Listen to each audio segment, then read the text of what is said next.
السلام عليكم ورحمة الله وبركاته. ازيكم عاملين ايه؟ والنهاردة معاكم ريفيو جديد داخل داندي مول.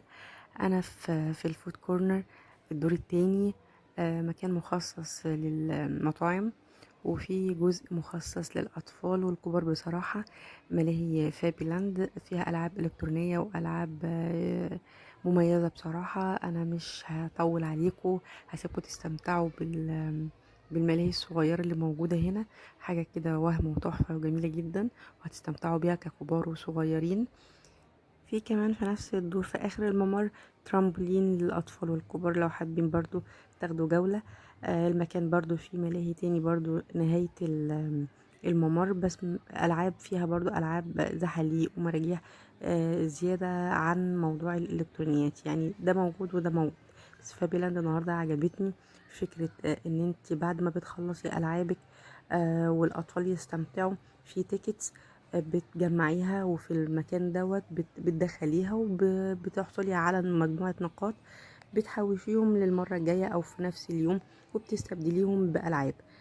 كملوا معايا الفيديو للنهاية وهوريكم المكان المخصص للتيكتس وبتستفادوا ازاي بعد ما بتلعبوا، ان فلوسكم ما بتروحش على الأرض. اللعبة دي كانت جميلة جدا وانا لعبتها. لعبة تحكماتها حلوة قوي في الكرة العربية، المفروض تروح توصل للكرة علشان تدخلها في المكان المخصص ليها. فكرة لذيذة وعجبتني يعني. انا مش عايزة ارغي كتير، بس في الفيديو النهاردة عايزاكم تستمتعوا باليوم وبالالعاب اللي موجودة. يا رب الفيديو يعجبكم، ولو عجبكم ما تنسوش اللايك والشير علشان المكان ناس كتير قوي تعرفه لو بتدور على ملاهي قريبة للأطفال وللكبار. لو انت جديد في القناة ما تنساش السبسكرايب وتفعيل زر الجرس علشان يوصلك كل جديد. سيبكم تستمتعوا بالفيديو، وما تنسوش رأيكم في التعليقات، ولو في اي استفسار اكتبولي في الكومنتس تحت.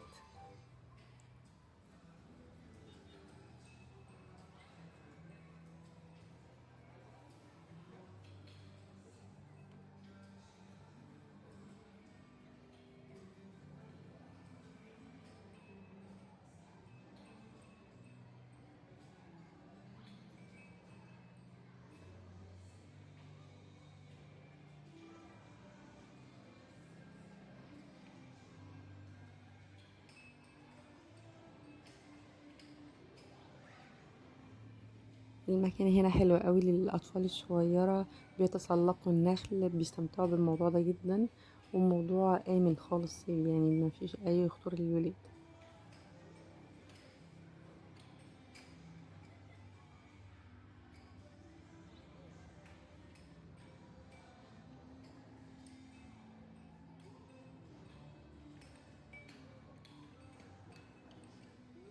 أسعار الألعاب مش غالية قوي، يعني مناسبة. يعني تقريبا تتراوح اللي في ألعاب بتوصل من 12 جنيه ل15 ل17 ل25. أكتر لعبة يعني وصلت ل30 جنيه، مش أكتر من كده. فالألعاب أسعارها مناسبة متوسطة للجميع. لذيذة بصراحة وأفكار مختلفة. أنا متعودة دايما الولاد أجيبهم عندي هنا في المكان، بيعجبهم وبيطلعوا طاقتهم. وبصراحة للكبار يعني مش هضحك عليكم، هي لذيذة قوي للكبار وللصغيرين، بنطلع فيها طاقة وبنستمتع بالوقت. سيبكم تستمتعوا وتاخدوا جولة في المكان، وهرجع اقول لكم التيكتس هنعمل بيه ايه في اخر الفيديو.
المكنه الصفرا دي انا بدخل فيه التيكتس اللي انا طلع لي من كل الالعاب. وطبعا اول مره باجي خالص بستلم كارت بدخل فيه التيكتس كلها في المكنه، وبجمع نقاط. النقاط دي بستبدلها في نهايه اليوم بلعبه، او بجمع النقاط دي لكذا مره لحد ما اجمع مجموعه نقاط كبيره قوي.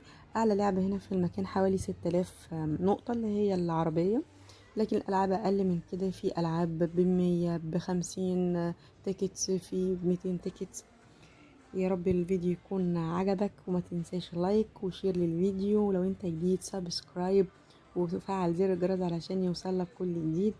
ان شاء الله اشوفكم في ريفيو جديد على خير بإذن الله في قناتي، ويا رب يكون الفيديو عجبكم واستمتعتوا بيه. شكرا.